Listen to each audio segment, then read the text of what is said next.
Olá, mais uma vez aqui estamos com o nosso programa Alinhando os Ponteiros. Isto mesmo, nossos ponteiros, nosso relógio, nosso cronos, nosso kairos, nossa vida alinhada com o nosso Deus, alinhada com a Palavra de Deus. Mas para estar alinhada com a Palavra de Deus, eu preciso ler, eu preciso conhecer, eu preciso me aplicar, eu preciso mergulhar nas Escrituras.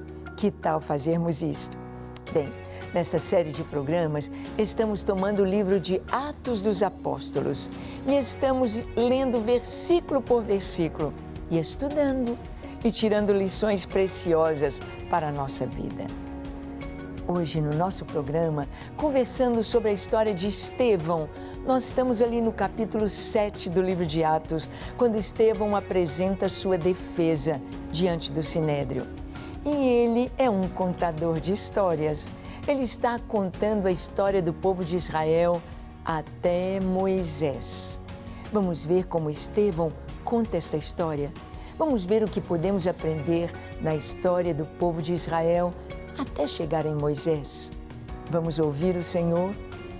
Que você deixe o seu coração aberto para o Espírito Santo, pronto para ouvir a sua voz, pois o programa Alinhando os Ponteiros já começou.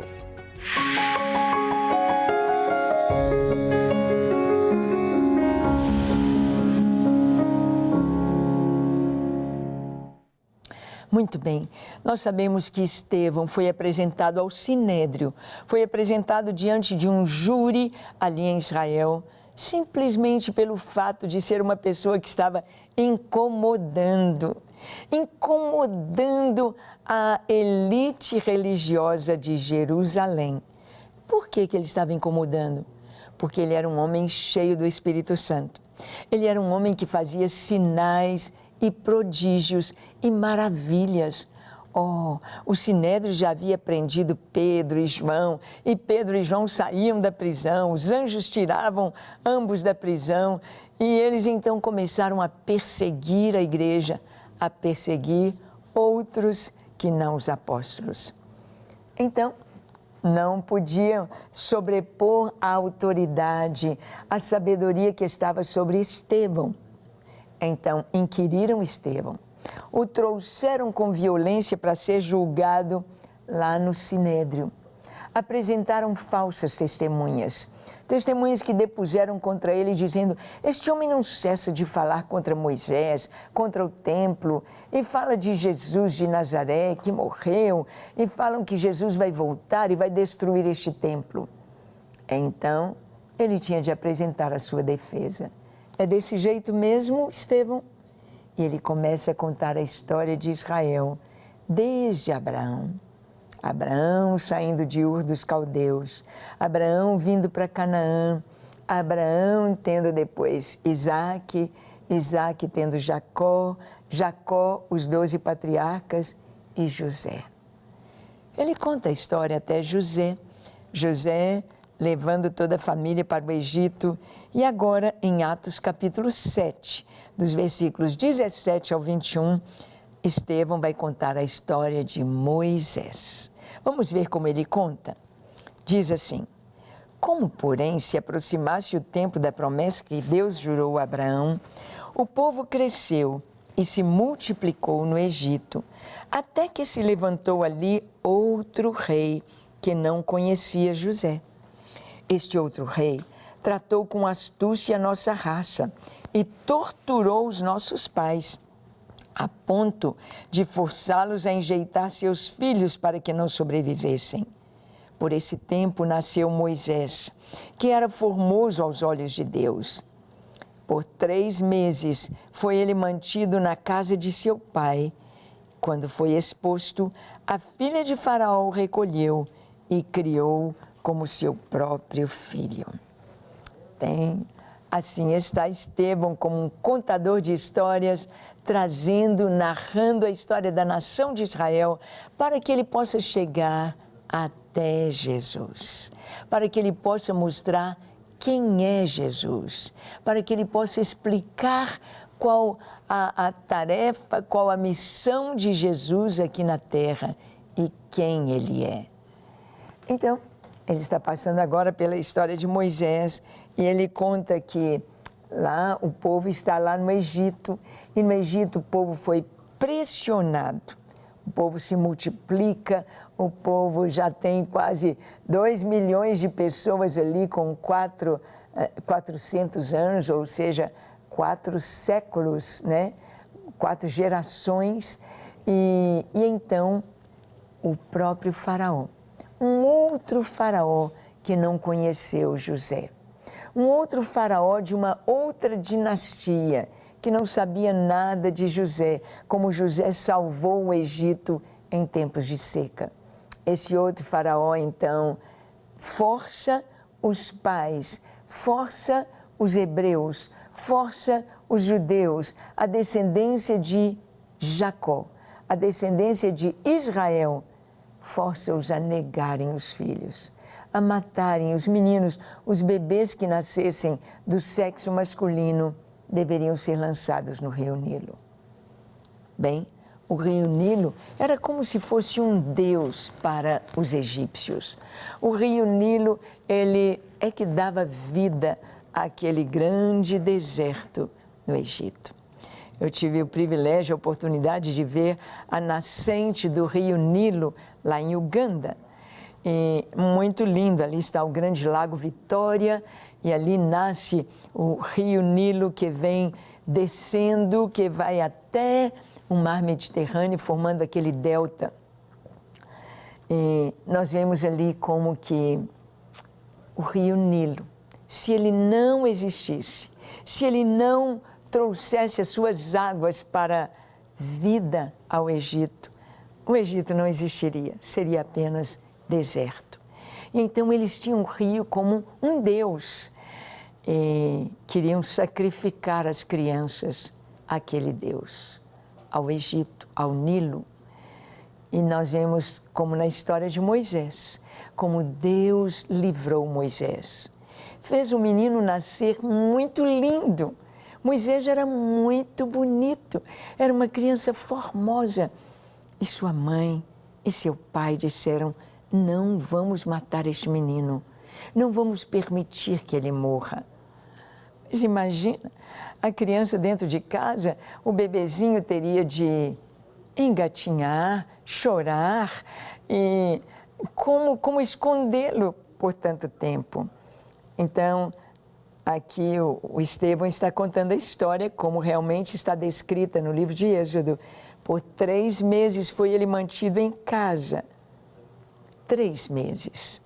Ele precisava aparecer, tomar sol.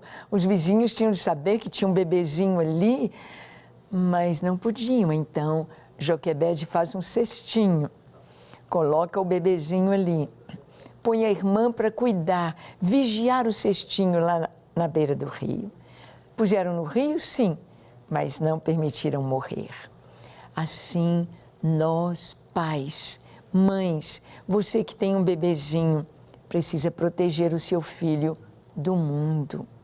Não permita que seu bebezinho esteja desde cedo ligado à sujeira deste mundo, assistindo vídeos, assistindo a televisão, assistindo programas, desenhos animados, cartoons cheios de feitiçaria, cheios de ideologias contrárias à palavra de Deus, cheias de palavrões, de mentiras e de costumes abomináveis ao Senhor.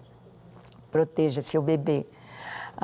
Joquebede, a mãe de Moisés, calafetou o cestinho por dentro e por fora, ou seja, ela impermeabilizou o lugar onde colocaria o seu bebê.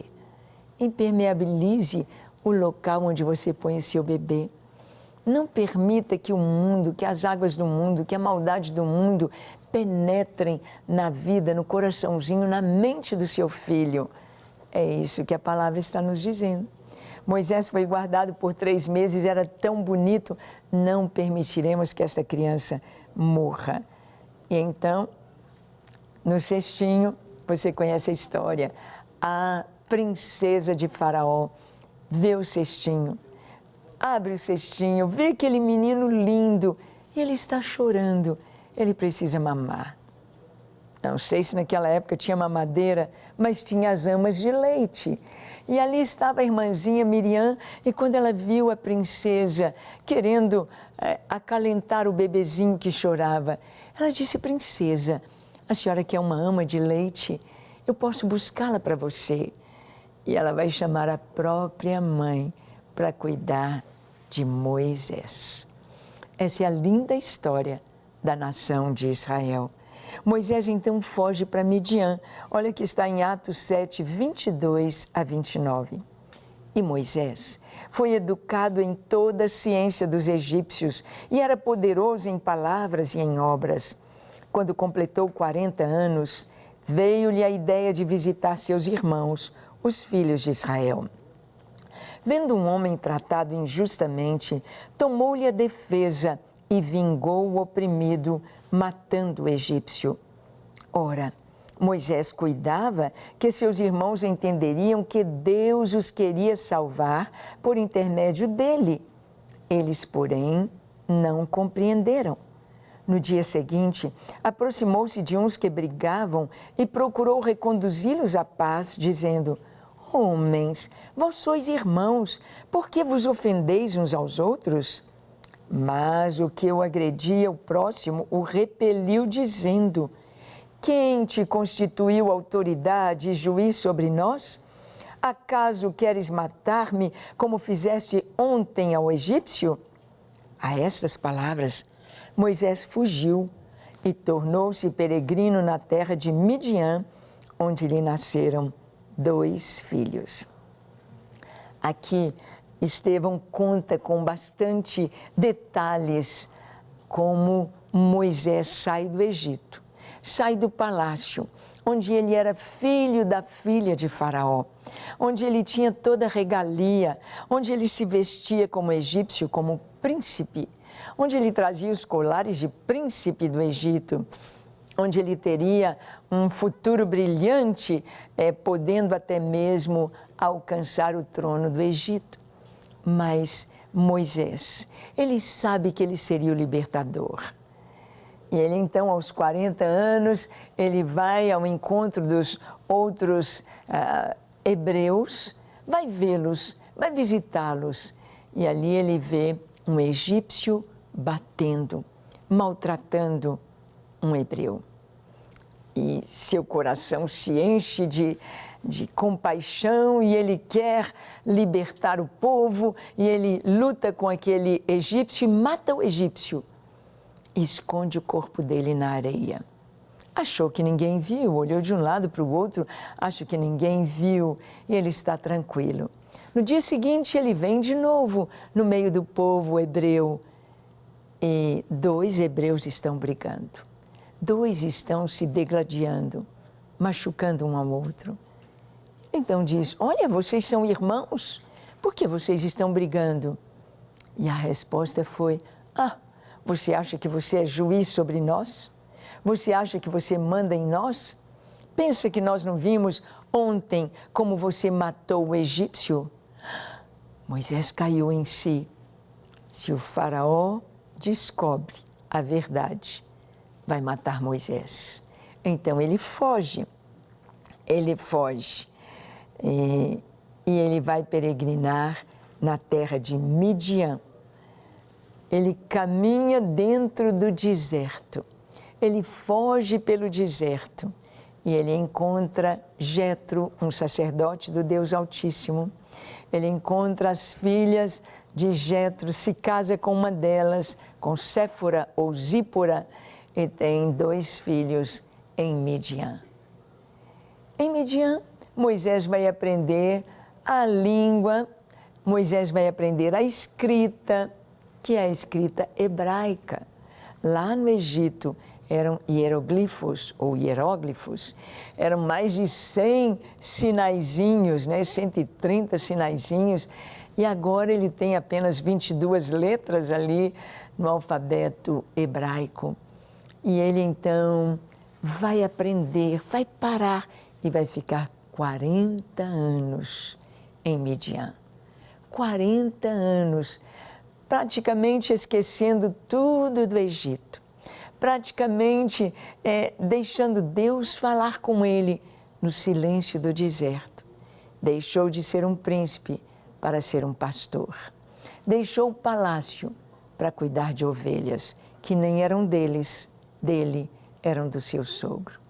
Mas nós vamos ver aqui Estevão contando a história de Israel, contando a história de Moisés, e ele vai contar sobre o encontro de Moisés com Deus. Vai falar quando houve um momento especial em que Deus se encontra com Moisés.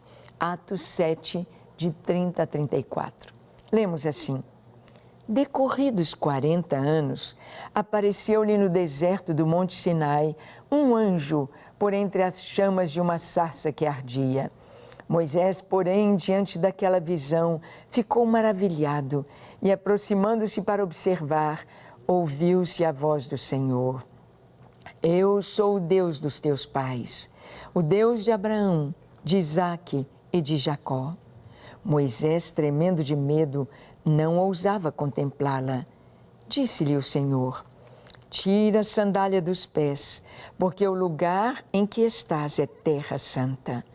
Vi com efeito o sofrimento do meu povo no Egito, ouvi o seu gemido e desci para libertá-lo.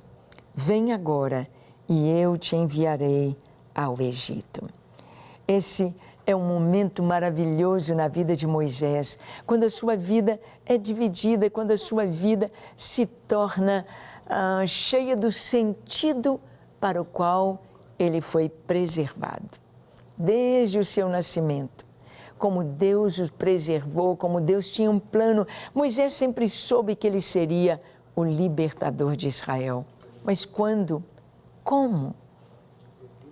Muitas vezes nós sabemos que Deus quer que nós sejamos nas suas mãos um instrumento do seu amor, um instrumento para pregar o Evangelho, quem sabe para ir às nações, para ensinar, para fazer discípulos, mas muitas vezes quando e como?